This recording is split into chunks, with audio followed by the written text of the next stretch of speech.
ನಮ್ಮ ಆಶ್ರಮಕ್ಕೆ ಬಂದು ಎಷ್ಟು ವರ್ಷ ಆಯ್ತು? ನಾನು 5 ವರ್ಷ ಆಗೈತೆ. ನಿಮ್ಗೆಲ್ಲ ಸಂಬಂಧಿಕರು ಇದ್ದಾರೆ, ಯಾಕೆ ಆಶ್ರಮಕ್ಕೆ ಬಂದ್ರಿ? ಹಿಂಗೆ ಏನೋ ಮನೆಗೆ ತಾಪತ್ರ ಆಯ್ತು ಬಂದ್ಬಿಟ್ಟು. ಮತ್ತೆ 4-5 ವರ್ಷದಿಂದ ನಿಮ್ ಮಕ್ಳು ಯಾಕೆ ಬಂದಿಲ್ಲ? ಅವರು ಅಂದ್ರೆ ಅಲ್ಲೇ ಇರ್ಲಿ, ಯಾಕೆ ಸುಮ್ನೆ ಕರ್ಕೊಂಬಂದು ಬೇಜಾರ್ ಮಾಡ್ಕೊಳೋದು ಅಂದ್ಬಿಟ್ಟು. ನಿಮ್ ಮಗ ಹೇಳೋರಂತೆ ನಮ್ ಕೈಲಾಗಲ್ಲ ನೋಡ್ಕೊಳಕ್ಕೆ, ನೀವೇ ಬೇಡ ನೋಡ್ಕೊಳ್ಳಿ. ನೋಡ್ಕೊಳಕ್ ಬೇಡ ಅವರು. ಮತ್ತೆ ಆಚೆ ಹೋಗಿ ಏನ್ ಮಾಡ್ತೀರಾ? ನನಗೆ ಗೊತ್ತದ್ ಮಾಡೋದು. ಅವಳ ಮನೆಗೇನೆ ಹೋಗು, ಇಷ್ಟು ಅಲ್ಲೊಂದಿಷ್ಟು ಏನಂತ ತೊಳೆದ್ರು ಅಂತ ತನ್ನ ಹಾಕ್ತಾಳೆ, ಅಲ್ಲೇ ಸಾತ್ರ ಮಣ್ಣು ಮಾಡ್ತಾಳೆ. ಈ ಕ್ಷಣದಲ್ಲಿ ನೀವು ನೋಡ್ಕೊಳ್ಳೋದು ತುಂಬಾ ಇಂಪಾರ್ಟೆಂಟ್. ಅವ್ರು ನಿಮ್ಮ ಹತ್ರ 3 ಟೈಮ್ ಊಟ ಹಾಕಿ ಅಂತ ಕೇಳಲ್ಲ, 3 ಟೈಮಲ್ಲಿ 1 ಟೈಮ್ ನೆಮ್ಮದಿಯಾಗಿ ಊಟ ಕೊಡಿ, ಅವ್ರು ನಿಮ್ ಜೊತೆ ಚೆನ್ನಾಗಿರ್ತಾರೆ. ಲಕ್ಷ್ಮಮ್ಮ ಅವ್ರನ್ನ ಅವರ ತಂಗಿ ಜೊತೆ ಅವ್ರ ಮನೆಗೆ ಕಳಿಸ್ಕೊಡ್ತಿದೀವಿ. ನಾವು ಹೋದಾಗ ಸ್ಟೇಷನ್ ಎಲ್ಲ ಎನ್ಕ್ವೈರಿ ಮಾಡಿದಾಗ ಅವ್ರು ಹೇಳಿದ್ದು ಒಂದೇ, ಯಾರು ಇಲ್ಲ, ರೋಡ್ ಬದಿ ಭಿಕ್ಷೆ ಬೇಡ್ತಿದ್ದೀನಿ, ನನ್ನನ್ನು ಕರ್ಕೊಂಡು ಹೋಗಿ ಅಂತ ಸ್ಟೇಷನ್ ಇಂದಾನೇ ಕಂಪ್ಲೇಂಟ್ ಮಾಡಿ ನಾನೇ ಹೋಗಿ ಅಜ್ಜಿನ ರಿಸೀವ್ ಮಾಡಿದ್ದು. ಇವಾಗ ನಿಮ್ಗೆ ಲಕ್ಷ್ಮಮ್ಮನ ಜವಾಬ್ದಾರಿ ನಿಮ್ದೆ, ನೀವು ಹುಷಾರಾಗಿ ಕರ್ಕೊಂಡೋಗಿ ಅವ್ರನ್ನ ನೀವು ನೋಡ್ಕೋಬೇಕು.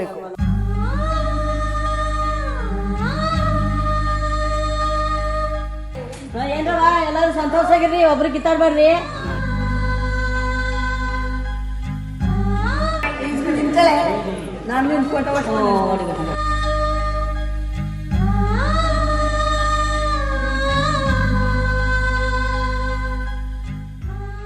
ಎಲ್ರಿಗೂ ನಮಸ್ಕಾರ.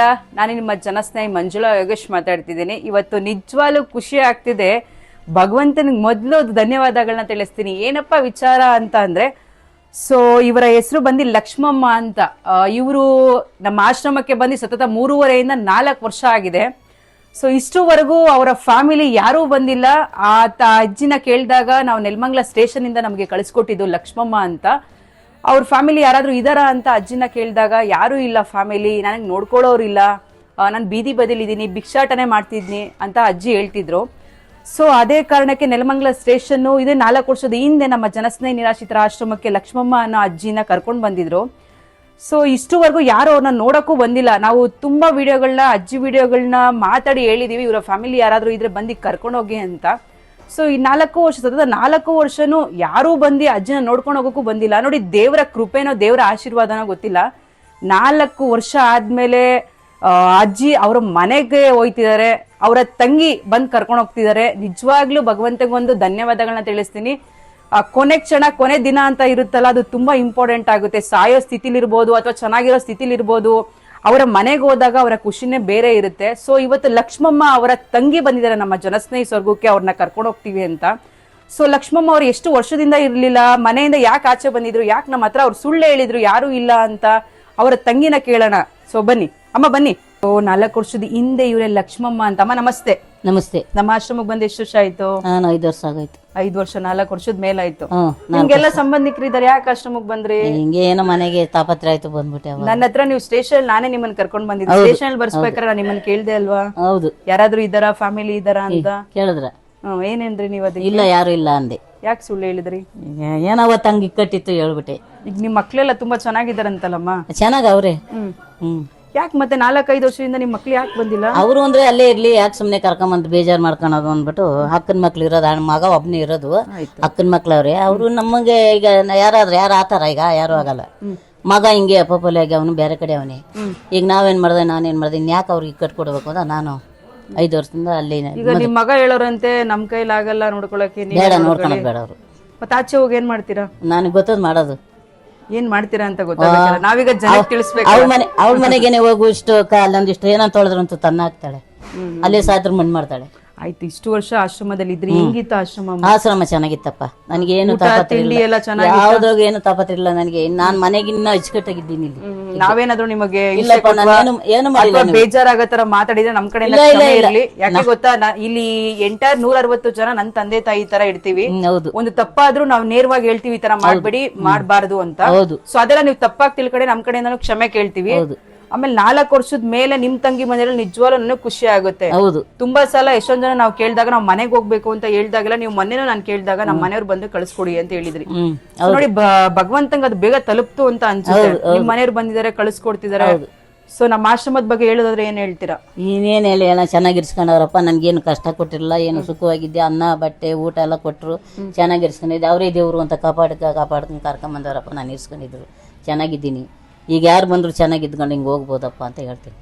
ಊಟ ತಿಂಡಿ ಎಲ್ಲ ಕೊಡ್ತೀವಿ, ಎಲ್ಲ ಕರೆಕ್ಟಾಗಿ ಕೊಟ್ಟಿದ್ದೀರಮ್ಮ. ಯಾವ್ದು ನನಗೆ ತಾಪತ್ರ ಇಲ್ಲ, ನನಗೇನು ಬಾಧೆನೇ ಇರಲಿಲ್ಲ ಅಷ್ಟೇ. ಎಲ್ಲಡಿಕೆ ಒಂದು ಕಷ್ಟ ಇತ್ತು, ಎಲ್ಲಡಿಕೆ ಒಂದು ಕಷ್ಟ ಇತ್ತು. ನಮ್ಮ ಅಷ್ಟೇ, ಇನ್ನೇನು ಇರ್ಲಿಲ್ಲ. ಅದೊಂದು ಪ್ರಾಬ್ಲಮ್ ಬಿಟ್ರೆ ಬೇರೆ ಏನೋ ಪ್ರಾಬ್ಲಮ್ ಬರಲ್ಲ. ಸೊ 4 ವರ್ಷದ ಮೇಲೆ ಅವ್ರ ಫ್ಯಾಮಿಲಿ ಜೊತೆ ಆಗ್ತಿದೆ, ನಿಜವಾಗ್ಲೂ ಖುಷಿ ಆಗುತ್ತೆ. ಸೊ ಇವ್ರ ಕುಟುಂಬ ಯಾವಾಗ್ಲೂ ಸದಾ ಹಿಂಗೆ ಇರ್ಲಿ ಅಂತ ಕೇಳ್ಕೊತೀನಿ. ಸೊ ಅವರ ಮಗ ಆದಷ್ಟು ಬೇಗ ತಾಯಿ ಹತ್ರ ಬಂದು ಮಾತಾಡಿ ಖಂಡಿತ ಕರ್ಕೊಂಡೋಗಿ. ಸೊ ನಿಮ್ಮ ಪ್ರಾಬ್ಲಮ್ ಎಷ್ಟಾದ್ರೂ ಇರ್ಬೋದು, ಅದು ಸೆಕೆಂಡ್ರಿ. ಬಟ್ ನಿಮ್ಮನ್ನ ಎತ್ತಿ ಒತ್ತಿ ಸಾಕಿ ಸಲಗಿದ್ದಾರೆ. ಈ ಕ್ಷಣದಲ್ಲಿ ನೀವು ನೋಡ್ಕೊಳ್ಳೋದು ತುಂಬಾ ಇಂಪಾರ್ಟೆಂಟು. ಅವ್ರು ನಿಮ್ಮ ಹತ್ರ 3 ಟೈಮ್ ಊಟ ಹಾಕಿ ಅಂತ ಕೇಳಲ್ಲ, 3 ಟೈಮಲ್ಲಿ 1 ಟೈಮ್ ನೆಮ್ಮದಿಯಾಗಿ ಊಟ ಕೊಡಿ. ಅವ್ರು ನಿಮ್ಮ ಜೊತೆ ಚೆನ್ನಾಗಿರ್ತಾರೆ. ದುಡ್ಡು ಕಾಸು ಏನೂ ಕೇಳಲ್ಲ. ವಯಸ್ಸಾದ್ಮೇಲೆ ನಿಮ್ಮ ಪ್ರೀತಿ, ನಿಮ್ಮ ಟೈಮ್ ತುಂಬಾ ಇಂಪಾರ್ಟೆಂಟ್ ಆಗುತ್ತೆ. ಸೊ ಖಂಡಿತ ಈಗ ಲಕ್ಷ್ಮಮ್ಮ ಅವ್ರನ್ನ ಅವರ ತಂಗಿ ಜೊತೆ ಅವ್ರ ಮನೆಗೆ ಕಳಿಸ್ಕೊಡ್ತಿದ್ದೀವಿ. ಸೊ ಈ ವಿಡಿಯೋ ನೋಡಿದವ್ರು ಎಲ್ಲರಿಗೂ ಧನ್ಯವಾದಗಳನ್ನ ತಿಳಿಸ್ತೀನಿ. ಹಾಗೆ ಇವ್ರ ವಿಡಿಯೋನ ತುಂಬಾ ಶೇರ್ ಮಾಡಿದ್ರಿ, ಅವ್ರಿಗೂ ಧನ್ಯವಾದಗಳನ್ನ ತಿಳಿಸ್ತೀನಿ. ಎಲ್ಲರಿಗೂ ಇನ್ನೇನ್ ಹೇಳ್ಬೇಕು, ಇನ್ನೇನ್ ಹೇಳ್ಬೋದಮ್ಮ, ಇನ್ನ ಇವ್ ಆಚೆ ಬರಬಾರ್ದು, ನಾನಾ ಇದೇ ಕೊನೆ ಆಗ್ಬೇಕು. ಬರಲ್ಲ. ನಿಮ್ದು ಚೂರು ಬಾಯಿ ಜಾಸ್ತಿ. ನನ್ ಬಾಯಿ ಯಾವಾಗಿದ್ರು ಬಾಯೇ ಜಾಸ್ತಿ ನಂದು ಅಲ್ವಮ್ಮ? ನಾನು ಇರೋದ್ನ ಮುಂದೆ ನಂದು ಬಾಯಿ ಬಾಯಿ ಕರೆಕ್ಟ್ ಆಗಿ ಇಟ್ಕೊಂಡು ಏನೋ 2 ದಿವಸ ಕಾಲ ತಂದು ಇವಾಗ ನಮಗೂ ಕಷ್ಟ ಇರುತ್ತೆ. ಹೌದು ಅಲ್ವಾ?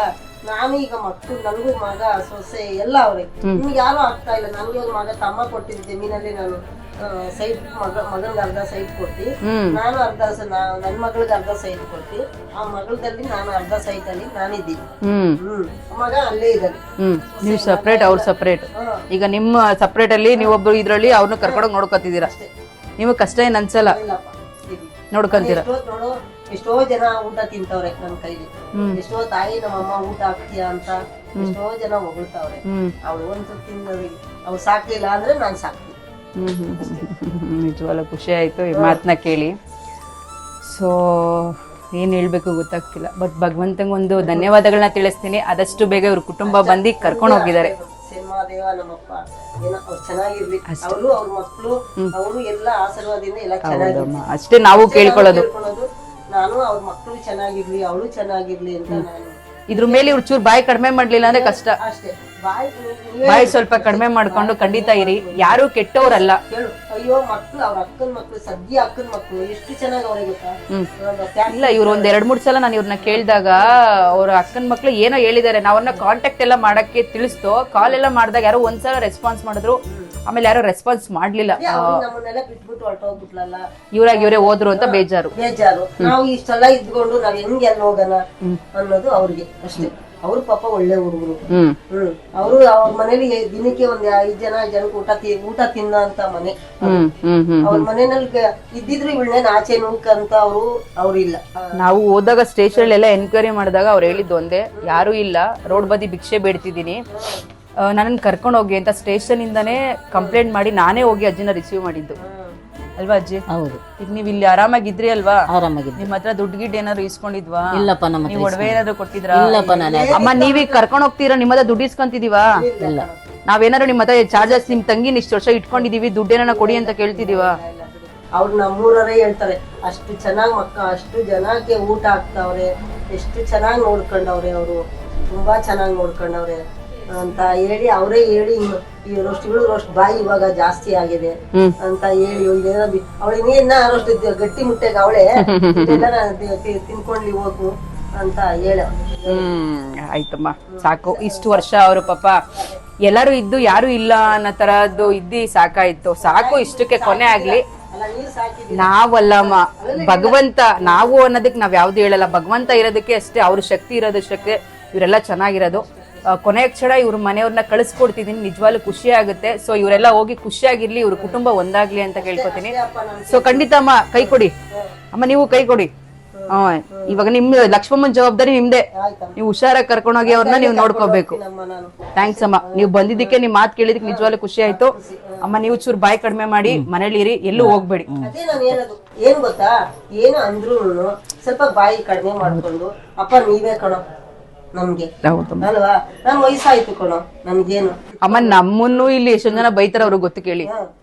ನಾವು ಇಷ್ಟೆಲ್ಲ ಮಾಡಿದ್ರು ಅಲ್ಲ, ಇವ್ರ ಇವ್ರನ್ನೆಲ್ಲ ಊಟ ಕೊಟ್ಟಿ ಬಟ್ಟೆ ಕೊಟ್ಟಿ ಮೆಡಿಸನ್ ಕೊಟ್ಟಿ ಮಲ್ಗಕ್ ಜಾಗ ಕೊಟ್ರು, ಮತ್ತೆ ನಮ್ಗೆ ಎಲೆಡಿಕೆ ಯಾಕೆ ಕೊಟ್ಟಿಲ್ಲ ಇವರು? ಎಲೆಡಿಕೆ ಬರ್ಬೇಕಿತ್ತು ನನ್ ಮುಂದೆ, ನೀವ್ ಯಾಕೆ ಕೊಡ್ತೀನಿ? ನನ್ನನ್ನು ಬೈತಾರೆ, ಕೇಳಿ ಅವ್ರಿಗೆ ಗೊತ್ತು, ಅವರು ಕೂಡ ಬೈದಿದ್ದಾರೆ. ನಾನೇ ಬೈದಿದ್ದೀನಿ. ಕೇಳಿ ಇವರು ಕೂಡ ನಮ್ಮನ್ನ ಬೈದಾರೆ, ಎಲೆಡಿಕೆ ಯಾಕೆ ಕೊಡಲ್ಲ ನೀವು? ಅಮ್ಮ ಎಲೆಡಿಕೆ ಕೊಡೋದು ದೊಡ್ಡ ವಿಷಯ ಅಲ್ಲಮ್ಮ ನಮ್ಗೆ. ಸೊ ಈಗ BP ಶುಗರ್ ಇರೋದ್ರಿಂದ ಎಲೆಡಿಕೆ ಅನ್ನೋದು ಒನ್ ಟೈಮ್ ತಿಂದ್ರೆ ಪರವಾಗಿಲ್ಲ. ಇವರೆಲ್ಲ ಕಡ್ಡಿ ಪುಡಿ ಹಾಕೊಂಡು ಏನ್ ಮಾಡ್ತಾರೆ, ಅದ್ರ ರಸನ ಕುಡಿದಾಗ ಬಾಡಿಗೆ ತುಂಬಾ ಅಜೀರ್ಣ ಆಗೋದು, ಆಮೇಲೆ BP ತುಂಬಾ ಜಾಸ್ತಿ ಆಗ್ಬಿಡುತ್ತೆ. ಕಡ್ಡಿ ಪುಡಿ ಎಲ್ಲ ತುಂಬಾ, ಅದು ತಂಬಾಕು, ಅದು ತಡ್ಕೊಳ್ಳೋ ಶಕ್ತಿ ಇರಲ್ಲ. ಸೊ ನಾವಿದ್ರಿಂದ ಏನ್ ಮಾಡ್ತೀವಿ, ಎಲೆ ಅಡಿಕೆನ ಕಡಾಖಂಡಿತವಾಗಿ ನಮ್ಮ ಆಶ್ರಮದಲ್ಲಿ ನಾವ್ ಯಾರಿಗೂ ಕೊಡಲ್ಲ. ಸೊ ಇವ್ರು ಏನ್ ಮಾಡ್ತಾರೆ, ಗೆಸ್ಟ್ ಯಾರಾದ್ರೂ ಬಂದಿದ್ರೆ ಅವ್ರ ಹತ್ರ ಒಂದ್ ಎಲೆ ಒಂದ್ ಅಡಕೆ ಅದನ್ನ ಹಾಕೊಳ್ಳೋ ಅಂತದ್ದು ಇವ್ರು ಬಿಡಕ್ಕಾಗಲ್ಲ, ಯಾಕೆಂದ್ರೆ ಅದು ಚಾಲ್ ಬಂದ್ಬಿಟ್ಟಿದೆ ಹಾಕೊಳ್ಳೋ ಅಂತದ್ದು. ಸೊ ನಾವ್ ಅದ್ರಿಂದ ಈಗ ಕುಡಿಯೋರಿಗೆ ಸರಾಯಿ ಕೊಡಕ್ಕಾಗಲ್ಲ, ಸಿಗರೇಟ್ ಅವ್ರಿಗೆ ಸಿಗರೇಟ್ ಕೊಡಕ್ಕಾಗಲ್ಲ, ಎಲೆ ಅಡಿಕೆ ಅವ್ರಿಗೆ ಎಲೆ ಅಡಿಕೆ ಕೊಡಕ್ಕಾಗಲ್ಲ. ಊಟ ತಿಂಡಿ ಮಲ್ಗಕ್ ಜಾಗ ಒಂಚೂರು ನೆಮ್ಮದಿ ಕೊಡ್ಬೋದಷ್ಟೇ, ಇನ್ ನಮ್ಮಿಂದ ಏನೋ ಕೊಡಕ್ಕಾಗಲ್ಲ, ಇಷ್ಟು ಮಾತ್ರ ಹೇಳ್ಬೋದು. ಸೊ ಕೊನೆಯದಾಗಿ ಇವ್ರು ಮನೆಗೆ ಹೋಗ್ಲಿ, ಎಲ್ಲ ಒಂದಾಗ್ಲಿ, ಖುಷಿಯಾಗಿರ್ಲಿ. ಧನ್ಯವಾದಗಳು.